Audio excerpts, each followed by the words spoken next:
عقل مند مچھلی۔ ایک گاؤں میں ایک چھوٹا تالاب تھا جس میں بہت مچھلیاں رہتی تھیں۔ ایک مچھلی جس کا رنگ نیلا تھا، اس کی وجہ سے اس کا نام نیلی مچھلی پڑ گیا۔ نیلی مچھلی بہت عقل مند تھی۔ وہ جو کوئی بھی کام کرتی بہت سوچ سمجھ کر کرتی تھی۔ ایک دن اس تالاب کے پاس دو مچھیرے آئے۔ ایک مچھیرے نے کہا، اوہ دیکھو تو کتنی ساری مچھلیاں ہیں، کل ہم آئیں گے اور ان سب مچھلیوں کو پکڑ کر لے جائیں گے۔ یہ بات نیلی مچھلی نے سن لی اور وہ جا کر دوسری مچھلیوں کو سنانے لگی۔ دوسری مچھلیاں نیلی مچھلی پر ہنسنے لگیں اور کہنے لگیں کہ اگر تمہیں جانا ہے تو جاؤ، ہم سب یہیں رہیں گے۔ اسی رات عقل مند مچھلی تالاب چھوڑ کر چھوٹی جھیل کے ذریعے ندی میں چلی گئی۔ دوسرے دن وہ مچھیرے آئے اور تالاب کی ساری مچھلیوں کو پکڑ کر لے گئے۔ عقل مند مچھلی کی بات نہ سن کر مچھلیوں کو پچھتاوا ہوا اور اسی طرح سے عقل مند مچھلی بچ گئی۔ اس لیے بچوں، ہمیشہ عقل سے کام لینا چاہیے، نہ کہ بے وقوفیاں کرنی چاہیے۔ ہاتھی اور درزی۔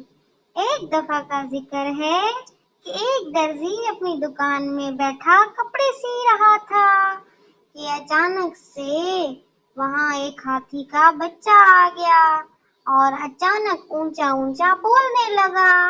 درزی نے اس کو ایک روٹی کا ٹکڑا دیا اور وہ ہاتھی ہمیشہ درزی کی دکان پر آتا تھا۔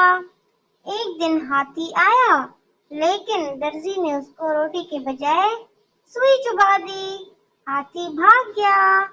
اگلے دن ہاتھی پھر آ گیا لیکن اس کی سونڈ کیچڑ سے بھری ہوئی تھی اور اس نے اپنی سونڈ سے کیچڑ درزی کے کپڑوں پر پھینک دیا۔ درزی کے سارے کپڑے خراب ہو گئے۔ درزی سر پکڑ کر رونے لگ گیا۔ اس کہانی سے ہمیں سبق ملتا ہے کہ جیسا کرو گے ویسا بھرو۔ پٹھان اور بندر۔ ایک دفعہ کا ذکر ہے کہ ایک پٹھان شہر میں ٹوپیاں بیچ رہا تھا۔ وہ بہت تھک گیا تو آرام کرنے کے لیے وہ ایک درخت کے نیچے لیٹ گیا اور سو گیا۔ اسی درخت پر کچھ بندر بھی رہتے تھے۔ انہوں نے اس کی ساری ٹوپیاں اٹھا لیں۔ جب پٹھان کی آنکھ کھلی تو اپنی ٹوپیاں غائب دیکھ کر وہ گھبرا گیا۔ اس نے ادھر ادھر دیکھا لیکن ٹوپیاں تو نہیں تھیں۔ اچانک اس کی نظر اوپر درخت پر پڑی۔ بندر اس کی ٹوپیاں لے کر بیٹھے کھیل رہے تھے۔ پٹھان کو ایک ترکیب سوجھی۔ اس نے اپنی سر کی ٹوپی بندروں کی طرف پھینکی تو بندروں نے بھی اس کی طرح ٹوپیاں اس کی طرف پھینکیں۔ پٹھان ٹوپی پھینکتا تو بندر ٹوپیاں پھینک دیتے۔